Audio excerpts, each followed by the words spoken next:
E se confessasse que ele servia a Jesus, ele poderia ser capturado ali. Jesus havia sido capturado e poderia ser capturado ali e talvez até morto. Então Pedro nega Jesus nessa situação, o que não justificaria, mas ele nega. Às vezes nós negamos Cristo por muito menos. Nós negamos Cristo perante os colegas de trabalho, nós negamos Cristo perante os colegas de escola, nós negamos Cristo perante o vizinho, nós negamos Cristo perante a sociedade, por questões muito menores. E hoje nós vamos aprender um pouco, olhando para a vida de Pedro, que atitudes perigosas são essas que Pedro tomou e que às vezes nós podemos estar, e num momento, Pedro estava celebrando a ceia com o Senhor. Horas depois, Pedro está no pátio de Anás e Caifás negando a Cristo. É uma mudança de perspectiva gigante. É uma mudança de opinião gigantesca. Então vamos ler Lucas capítulo 22. E aí teremos alguns textos que nós leremos no capítulo 22. Lucas 22.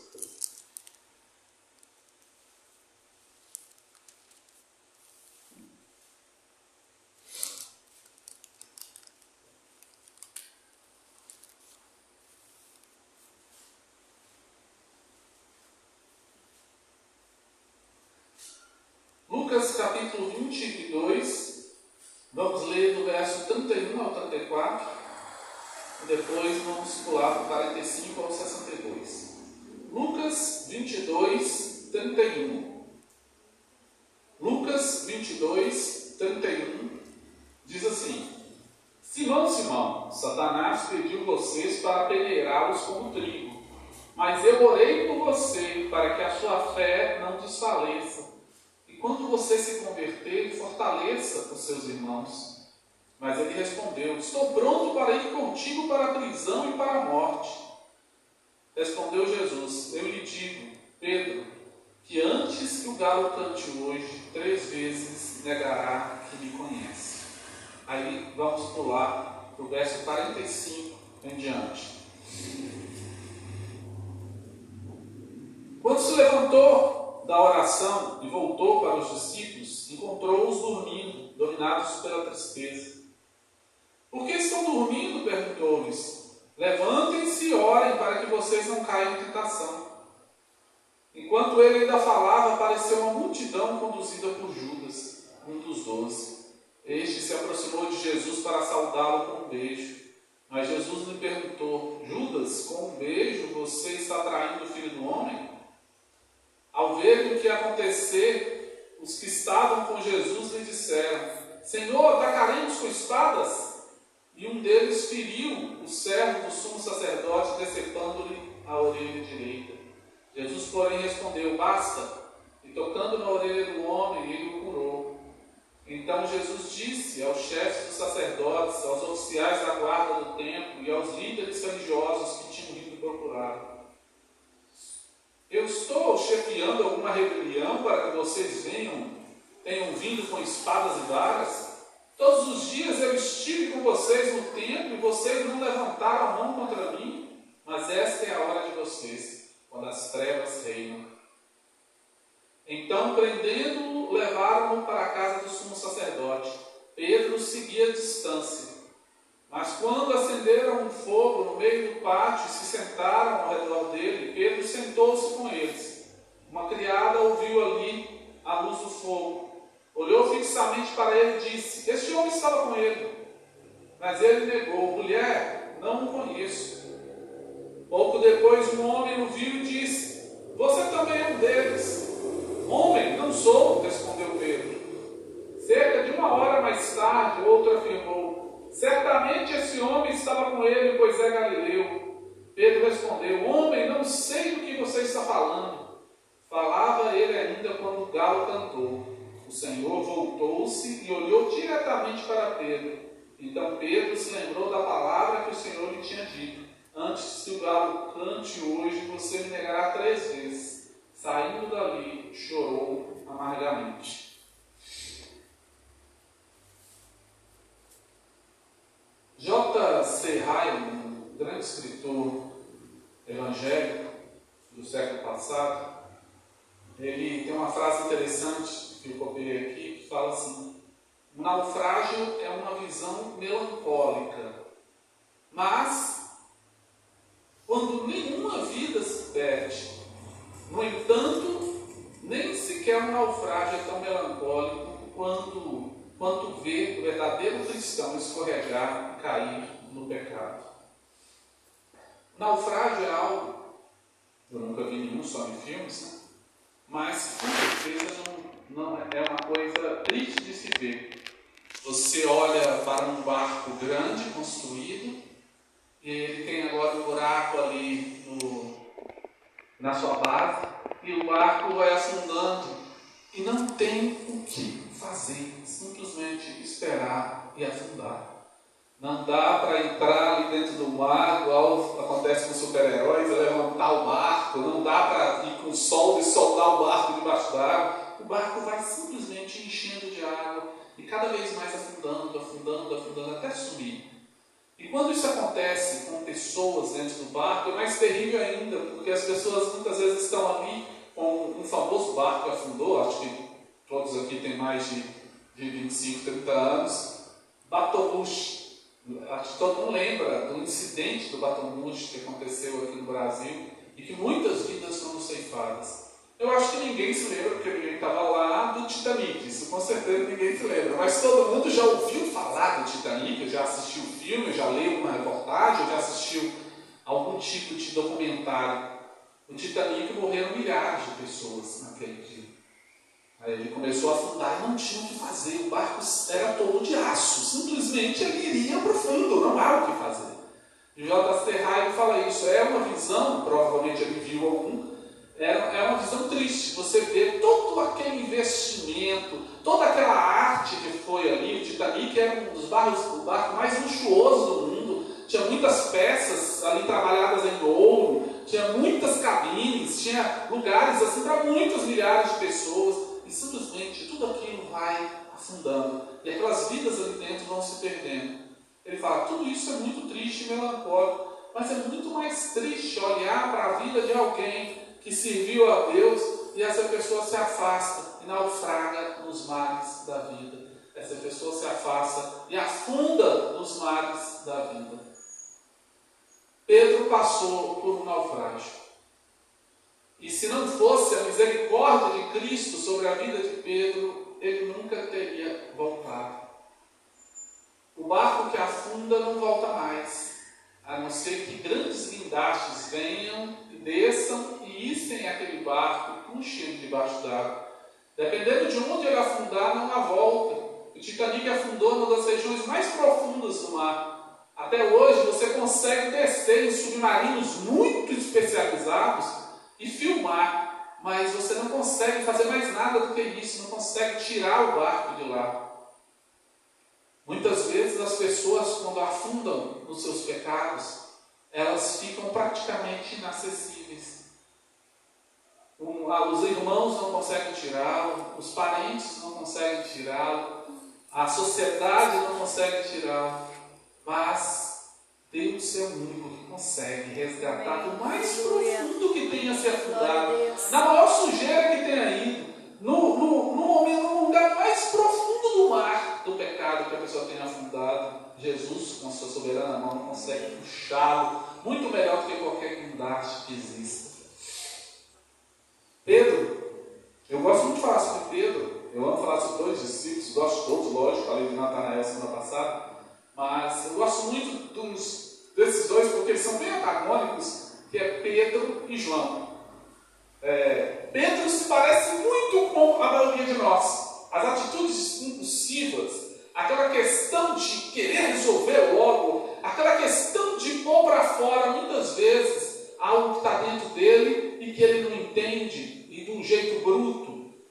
João já é aquele que entendeu o ministério de Jesus. João é aquele que está próximo de Jesus. João é aquele que é amigo de Jesus. João é aquele que recosta no peito. João é aquele que tem acesso. Quando você lê essa história aqui e você olha no Evangelho de João, você percebe que João vai até o interrogatório de Jesus sem precisar esconder. A Bíblia fala que João conhecia o pessoal da casa de Caifás. Então ele era amigo de algumas pessoas que estavam lá. Quando Quando ele chega no portão, o pessoal olha, é João, deixa João entrar. E João vai e fica ali próximo de Jesus, vendo o julgamento de Jesus. João não precisou esconder. A Bíblia fala até mais, fala que Pedro ficou preso na porta, Pedro não conseguiu entrar porque não tinha conhecidos, e é João que vai lá na porta e fala com a pessoa, tem lugar aí, deixa meu amigo aqui entrar, e o pessoal deixa Pedro entrar, senão Pedro não tinha nem entrado para dentro, ali, entrado no julgamento. Mas, diferente, as atitudes são totalmente diferentes. João vai e permanece ali, e João é o único apóstolo que permanece mesmo, né? João permanece durante a acusação de Cristo, durante o julgamento dele, e João é o único apóstolo que permanece na cruz ali até a morte de Jesus. Pedro, ele entra na história, mas entra escondido, e ele fica, como nós lemos, de longe. E ele fica de longe ali, prestando atenção no que está acontecendo, mas se envolvendo com a situação. E é onde acontecem todas as negações. E o que Pedro fez que levou ele a negar? Primeiro, ele imaginou que ele poderia enfrentar os poderes das trevas sozinho, sem ajuda. Jesus tinha falado, Pedro, Simão, Simão, o diabo me pediu para peneirar vocês todos, para cessar vocês na peneira dele, para prová-los, para ver se realmente vocês me servem. Vocês estavam comigo há algumas horas aqui na ceia, mas o diabo me pediu isso. E as peneiras já começou a passar. E o primeiro foi Judas. Judas foi o primeiro que não passou na peneira. Judas já sai da ceia para ir trair Jesus. Ele já sai da ceia para combinar o pagamento e já marcar o lugar onde ia capturar Jesus. O próximo que na peneira não passa é Pedro. E Pedro vai e comete o primeiro erro, achar que eu sou grande coisa sem o apoio de Deus. Pedro vira para Jesus e fala, conforme nós lemos, não, Jesus, eu estou disposto a ir para a prisão, eu estou disposto a ir até a morte para estar com o Senhor. E aí ele fala, Senhor, antes que o galo cante hoje, em Marcos vai dizer, antes que ele cante 2 vezes, 3 vezes você me negará. E aí Pedro provavelmente falou assim, isso é impossível, eu sei quem eu sou. Eu sei a minha força de vontade. Só que, irmãos, uma das maiores ilusões que as pessoas têm é a ilusão de que sozinho ele vai vencer o inimigo. Não vence. Sem a ação de Deus sobre nossa vida, sem a proteção de Deus sobre nossa vida, sem a orientação de Deus sobre a nossa vida, nós não temos condição de vencer. Se tirar Deus de mim, o que sobra é uma casca. Não tem composição aqui dentro forte o suficiente para brigar. Não tem composição aqui dentro forte o suficiente para vencer o pecado sozinho. É necessário o Espírito Santo trabalhando na minha vida e morando em minha vida. Então o primeiro erro de Pedro é achar que sozinho ele ia ter condição de vencer. Não tinha. O segundo erro de Pedro é achar que ele era autossuficiente. Que ele sozinho conseguiria gerar dentro dele a esperança. Ele sozinho conseguiria vencer os guardas, conseguiria ir ali e derrotar aquele tanto de homem. Aí quando aquelas pessoas estão ali, o que Pedro faz? Aqui não fala o nome dele, mas quando você lê em Marcos e lê os outros, você vê que é Pedro mesmo. Pedro se lança sobre os soldados e Pedro corta a orelha de um deles.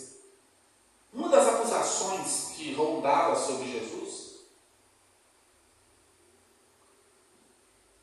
era a acusação mentirosa. Eles mentiram, várias acusações contra Jesus e de repente eles começavam a cair na mentira ali durante o julgamento e não dava para seguir.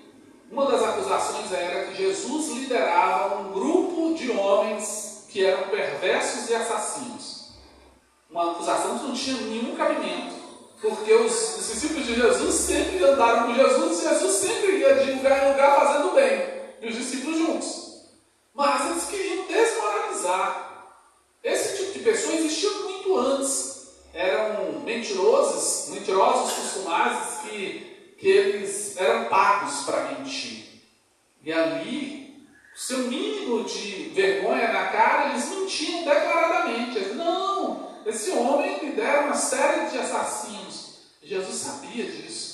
Então, quando Pedro pula para cima de Malco, servo do sumo sacerdote, e corta a orelha, a primeira ação de Jesus é curar Malco. Porque se simplesmente tivesse deixado desse jeito, Malco sem orelha, sangrando, quem já cortou a orelha sabe o tanto sangue que sai, né? Essas cartilagens saem muito sangue. Então arrancou essa orelha fora, um pedaço dela.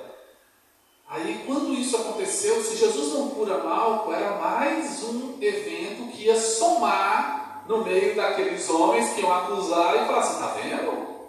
Foi o servo de Jesus aqui, ó, que se chama Pedro, que fez isso. Então Jesus vai lá naquele momento, ele não tinha obrigação nenhuma, mas ele vai lá e cura, restaura a orelha daquele homem. E aí anula qualquer tipo de conversa que pudesse existir. Na verdade, até reforça o contrário. Se as pessoas fossem falar assim, ele lidera um grupo, ele é mau, ele lidera um grupo de homens perversos. Alguém ia falar, espera, mas como que ele é perverso se machucou a orelha de um homem e ele restaurou a orelha lá na hora? Tá vendo a orelha novinha aqui, está mais bonita que as nossas, que ela é zerada. Como? Não tinha como. Mas Pedro achava que ele, com a sua espada, resolveria. Isso acontece muito com a gente. Às vezes nós achamos que com o nosso braço de carne nós resolvemos tudo. E não resolve. Se não tiver a ação de Deus sobre nós, não há como resolver. Em terceiro lugar, Pedro ele falhou porque ele tinha abandonado a sua vida de oração e vigilância. Jesus chamou Pedro, Tiago e João e falou, fiquem orando aqui que eu vou subir mais um pouquinho e vou orar ao Pai. Quando volta, Pedro, junto com os outros dois, estão dormindo.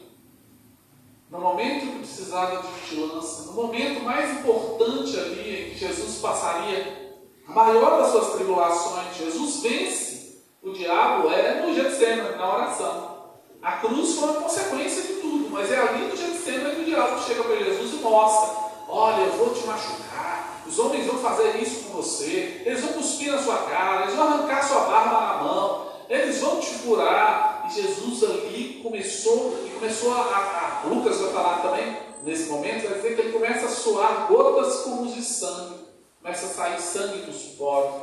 A pressão era tão grande, o momento era tão forte, que ele começou a sentir. E aí ele vai e fala, não, Pai, seja feita a sua vontade, não a minha. E aí o diabo é derrotado. Então, quando Pedro deveria estar orando e vigiando, Pedro estava dormindo. Quando a nossa vida espiritual ela vai de mal a pior, quando a nossa vida espiritual vai como o barco afundando, o primeiro ponto que aparece na nossa vida quando isso acontece eu paro de orar, eu paro de vigiar, eu passo a não ter mais conversa com Deus, eu paro de ler a Bíblia. Se eu não leio a Bíblia para Deus falar comigo, se eu não oro para mim falar com Deus, eu já perco metade da batalha na hora. Porque eu não tenho mais uma orientação de Deus, eu não tenho mais uma fala com Deus. E entenda, ninguém cai de um segundo para o outro. Ninguém está super bem hoje, super bem na oração, super bem na palavra, uma pessoa com uma vida de comunhão real com Deus, e amanhã ele está na sarjeta. Isso não acontece assim. Isso acontece bem devagarinho, para que a pessoa não sinta. Aí a pessoa ela tinha uma vida de oração constante com Deus, de leitura da palavra, de busca pelo Senhor, de frequentar os cultos. Aí ele começa a faltar um culto, ele não lê mais a Bíblia todo dia, ele passa a não orar todos os dias, a oração dele passa a ser mecânica, ele ora ali tipo assim, Senhor, obrigado pelo alimento, amém. Senhor, abençoe minha noite, amém. Não existe ali uma devoção, não existe ali uma entrega, mas isso não acontece da noite para o dia, isso vai acontecendo aos pouquinhos. E a pessoa vai se acostumando. Quando ela perceber, ela já está há anos sem saber o que é uma oração fervorosa, há anos sem saber o que é uma leitura da Bíblia contínua, há anos sem saber o que é frequentar mesmo a igreja, há anos afastados de Deus. Então, o primeiro ponto que mostra a nossa queda é exatamente ir abandonando os pontos básicos de leitura da palavra, de perseverança, de oração. Em quarto lugar, Pedro dá lugar a estar no meio de companhias mundanas. Que diferença de Pedro e João? João vai, entra e se aproxima lá de onde Jesus está sendo julgado e acompanha o julgamento.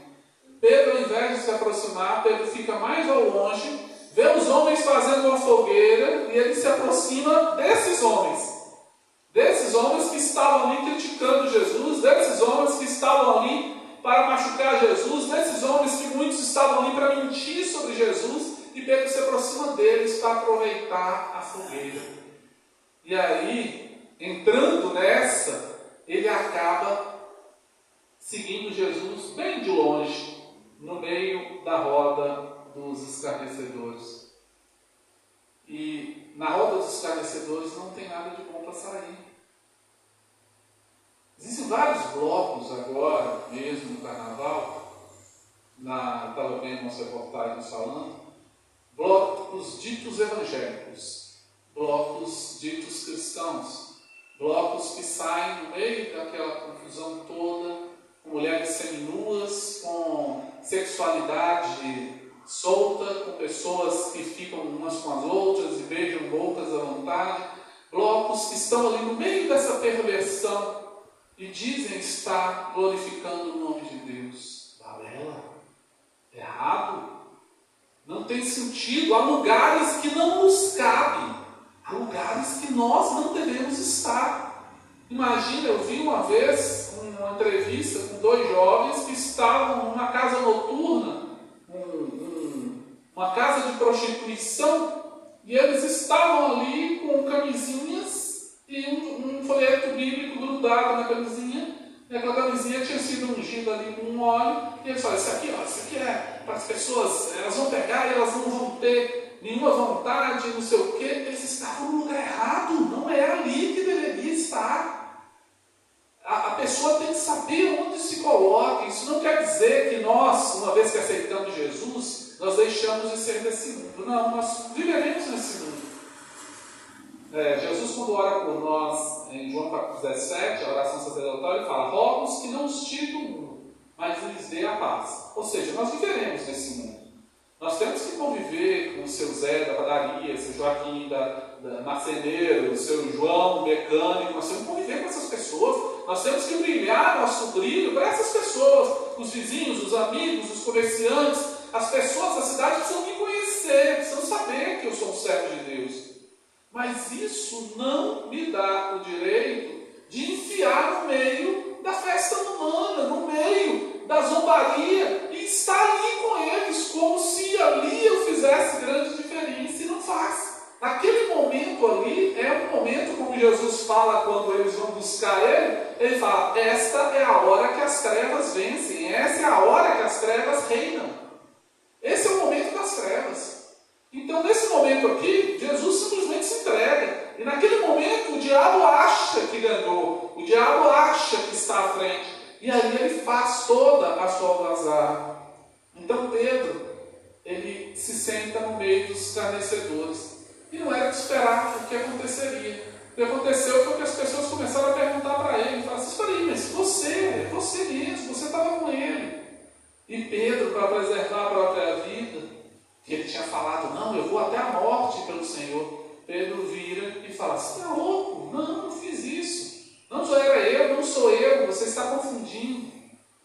Aí ele fala, não, mas você tem a voz de Galileu, você tem uma vestimenta de Galileu, você também é Galileu, e ele estava ali, ele estava andando com vocês. E aí, se você ler os outros textos, principalmente o de Marcos, e Marcos vai ter uma influência muito grande de Pedro, no Evangelho de Marcos, fala que ele começou a praguejar, que ele começou a jurar, que ele começou a amaldiçoar ele mesmo. Amaldiçoar ele mesmo aqui no Brasil seria quando a pessoa jura falando assim, não, que eu morra para cima isso. Ah, esse relógio é preto? Não, é preto. Como é que você sabe? Não, que eu morra se esse relógio não for preto. Às vezes as pessoas tinham essa mania ruim de usar essa expressão, uma expressão de maldição contra si mesmo. Poxa, é uma bobagem. Eu lembro quando era criança, os pais corrigiam muito isso nas crianças. Eu juro por Deus, eu juro por isso aqui. Não jura não existe. Você não precisa fazer isso. Mas Pedro ali vai começar a xingar, a ligar e tudo. E no final não é acaba concretizando o que Jesus falou. Então, Pedro, ele também, um erro que ele comete é acompanhar Jesus de longe. De longe vendo Jesus. Embora Jesus soubesse tudo o que estava acontecendo, mas Pedro está de longe. Pedro não está envolvido ali. Pedro possivelmente nem ouviu o julgamento direito. Pedro estava ali, ouvia alguma coisa de Jesus, mas ouvia os outros comentando aqui. Pedro foi se aquecer. Ao invés de estar perto de Jesus, ele ficou longe. E quanto mais longe nós acompanhamos Jesus, mais fácil é de negá-lo. Maior é a chance de negá-lo. Por fim, o maior perigo que Pedro teve ali foi o se comprometer com seu próprio medo. O medo de morrer, o medo de ser pego, o medo de, naquele momento que estavam julgando Jesus, e olha que ele não tinha visto nada, nunca aconteceu com Jesus, ele não tinha visto Jesus apanhar, porque ainda não tinha acontecido essa parte. Enquanto eles estavam julgando Jesus, eles não bateram em Jesus, eles estavam tentando coagi-lo, mas não bateram. Depois que ele confessou que ele era o Filho de Deus, é que eles começaram a bater nele, e depois levaram a Pilatos, e ele apanhou mais ainda. Mas até aquele momento ele não tinha visto isso. Mesmo assim, o medo de Pedro cresceu tanto, que Pedro vai e nega Jesus as 3 vezes. E o galo canta. Esse galo canta, existe uma interpretação interessante para isso, que assim, lá em Jerusalém, onde aconteceu tudo isso, não era permitido pelos judeus criar galinhas, galo e galinha. Por quê? Quem já criou galo e galinha, eu já criei, eles são bichos muito porcalhões, eles sujam demais, sujam todo lugar que eles estão. E eles não têm lugar mesmo, eles sobem em cima da mesa, eles sujam em cima da mesa, eles pulam no banco, sujam no banco, eles sobem daqui, pulam, sujam aqui, está fazendo isso. Então os judeus não gostavam de criar esse tipo de bicho em Jerusalém, porque esse bicho muitas vezes entrava dentro do templo, esse bicho muitas vezes entrava nas partes ditas santas pelos judeus, que eles consideravam santas, e não tinha noção, era um bicho, ele sujava ali mesmo. Então eles evitavam que as pessoas criassem galinhas por ali, para que não houvesse essa sujeira. Havia na Fortaleza Antônia, que era uma fortaleza que ficava em Jerusalém, uma fortaleza romana, Paulo fica preso nela até, em Atos ele fala sobre ela.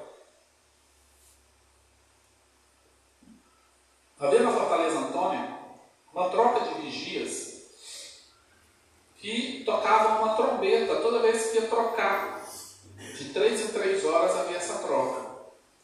A noite judaica era feita em 4 partes. Você tinha a tarde, a meia-noite, começava ali às 9 horas da noite, você tinha a tarde, final de tarde, você tinha a meia-noite, você tinha 3 horas da manhã e você tinha 6 horas da manhã. O toque das 3 horas da manhã era chamado de o toque do galo. Ou era chamado desse jeito, era a maneira que se chamavam em latim lá. E eles tocavam essa trombeta exatamente para anunciar que haveria a troca de turno. Como se fosse lá na empresa, eu trabalho com o irmão Ronaldo, tem vários horários de várias pessoas, vários setores. Então, sei lá, 4 horas da tarde, toca uma sirene lá. Aí tem um grupo que está saindo às 4 horas da tarde. Aí 5, toca outra, aí tem um grupo que sai 5.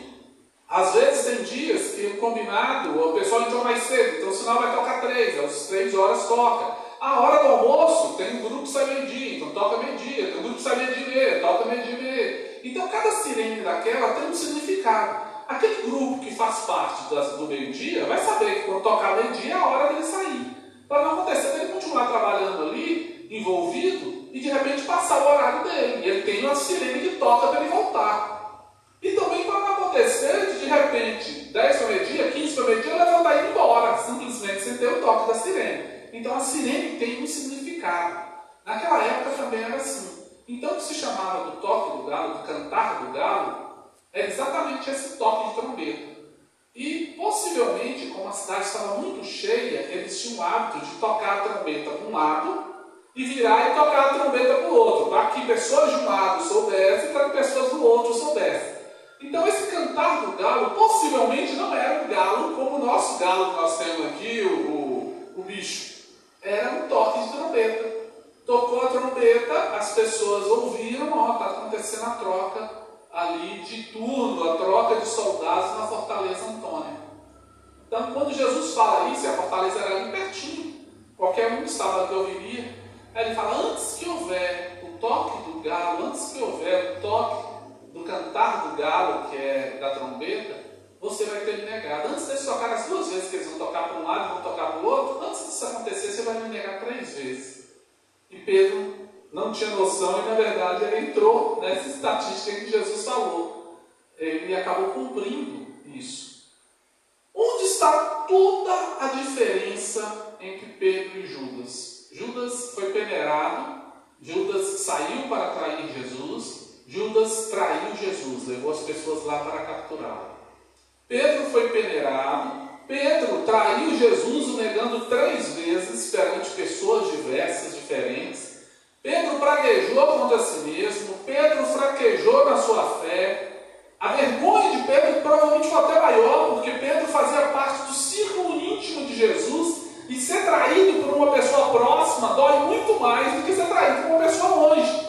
Você ser traído por um amigo que você quase não conhece tem um valor. Você ser traído por uma pessoa, um amigo ali de sua casa, que come no seu prato, é muito pior. Então, a traição de Pedro pesou ainda mais dentro dessa história, porque era alguém que estava perto. Mas qual foi a grande diferença de Pedro e Judas? A grande diferença está no versículo 62. Fala, saindo dali, chorou amargamente. A Bíblia fala que Judas, quando ele viu que ele tinha traído, ele falou, pequei entregando sangue inocente. Aí os sacerdotes falaram com ele, o que temos nós com isso? Problema seu. E aí fala, e ele saiu e foi se enforcar. Ele não suportou o peso da culpa, ele não pôs isso para fora, ele simplesmente se sentiu ali, poxa, por que eu fiz isso? E aí ele teve ali não arrependimento, mas sim um remorso, e o remorso corrói, o remorso movimenta ali dentro do coração e machuca. E com isso ele foi e se matou. Diferente totalmente de Pedro, que cometeu os mesmos erros praticamente. Mas Pedro vai e chora amargamente, ele vai e põe para fora, ele chora de arrependimento, ele põe para fora tudo aquilo. E ali ele passa com certeza um período bem difícil. Jesus é crucificado, Pedro não está próximo, Jesus ressuscita, Pedro não está próximo, Pedro vai ir junto com João depois para ver Jesus. Então Pedro vai ser trabalhado. Jesus depois vai falar com Pedro 3 vezes, Pedro, você me ama, apacenta minhas ovelhas, para compensar as 3 vezes que você me negou, você vai falar 3 vezes que me ama. E aí a última ele fala declaradamente, e o Senhor Jesus fala, apacenta minhas ovelhas. E aí encerra esse processo. Judas talvez tivesse a mesma oportunidade, se ele tivesse realmente se arrependido. Então a diferença entre Pedro e Judas foi exatamente no arrependimento. Mas há um versículo chave nisso tudo. Fala assim, e você, lá no versículo 32, quando se converter, fortaleça os seus irmãos. Ou seja, é impressionante, mas Pedro andava 3 anos com Jesus, Pedro viu Jesus fazer 2 multiplicações de pães, Pedro viu Jesus ressuscitar 3 mortos, um deles há 4 dias morto, Pedro viu Jesus sarar dezenas de leprosos, dezenas de paralíticos, dezenas de cegos. Pedro viu Jesus falar todos os mistérios de Deus, viu Jesus profetizar tantas coisas. Pedro viu tudo isso e Pedro não havia se convertido. O que é que isso nos ensina? Nos ensina que muitas vezes nós podemos ouvir de Jesus uma vida inteira. Podemos ler a Bíblia e conhecer bastante de Jesus, saber responder até perguntas bíblicas sobre Jesus, mas nunca desceu daqui para aqui. Ou seja, eu sou um conhecedor, eu conheço sobre Jesus. Eu sei quem ele é, eu sei onde ele nasceu, se me mandar procurar o versículo eu vou achar. Eu tenho conhecimento técnico sobre Jesus. Eu aprendi a falar suas palavras de forma decorada, mas nunca desceu da minha mente para o meu coração. O Espírito Santo nunca habitou ali, nunca houve conversão genuína. Então Jesus fala, olha, o dia que você converter, Pedro, assim que você converter, fortaleça seus irmãos. Mostre para eles que você que chegou no fundo do poço, que seu barco afundou dentro d'água, mas que eu fui lá e te puxei de volta. e você agora vai ser uma nova criatura. E aí você comparar esse Pedro com o Pedro de Atos 2, que foi lido hoje, Atos 2, aquela mensagem que Pedro fez, você vê que Pedro é aquele, é outro homem, é outra pessoa. Agora ali ele era convertido. Ali o Espírito Santo habitava na vida dele. Ali ele foi uma dinamite de Deus, uma bomba nas mãos de Deus para começar a disseminar o Evangelho naquela região que passou por Jerusalém, Samaria, Judéia e até alcançar os confins da terra. Então que nós possamos, nesse momento de introspecção, de pensamento, de ligação com Cristo através da ceia, que nós possamos pensar em que nós podemos estar negando, em que nós podemos estar falhando, e que, aprendendo com o nosso irmão Pedro, nós possamos corrigir tudo isso, e possamos realmente ser restaurados, renovados, convertidos, servindo a Deus. Amém? Vamos orar. Santo querido Deus, Senhor, eu te agradeço por esse momento aqui, e pela oportunidade que temos, ó Deus, de louvá-lo, de engrandecê-lo, de adorá-lo. Pai, que Tu venhas agora e abençoe a ceia do Senhor que será ministrada. Nesse momento tão singelo e singular, nós possamos realmente estar ligados a Ti, Senhor, lembrando da morte e da ressurreição do Senhor Jesus. Continua conosco, Pai, nos ensinando e nos fortalecendo em nome de Jesus Cristo. Amém.